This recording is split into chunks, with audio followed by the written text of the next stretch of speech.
With so many efforts to fight anti-Asian hate, there are still a lot of people within the API community struggling with their own racial and cultural visibility among Asian people.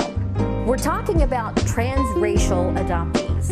Transracial adoption is when a child of one race or ethnic group is adopted by a parent of another race or ethnic group. And in many cases, it's Asian kids and white parents.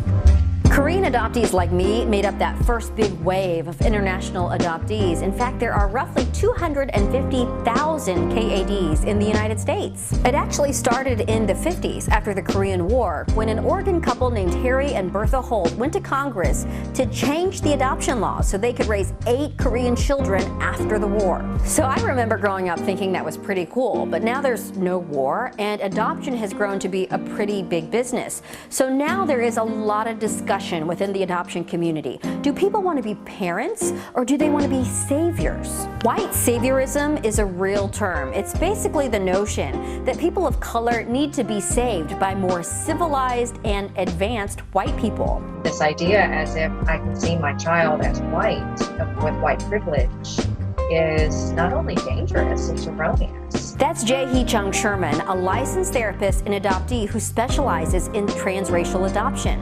White saviors do more harm than good because they can minimize their kids' experiences or put them in an inferior role.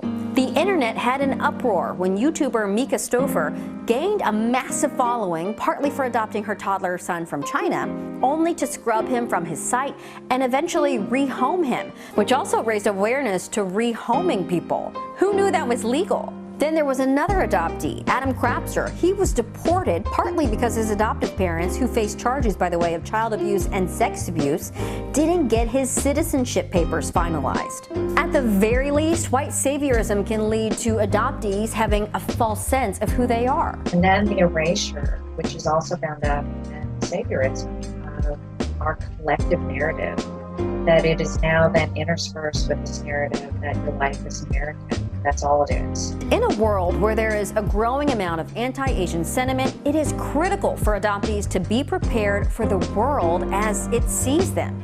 And that's going to take acknowledgement and work from both their families and the AAPI community.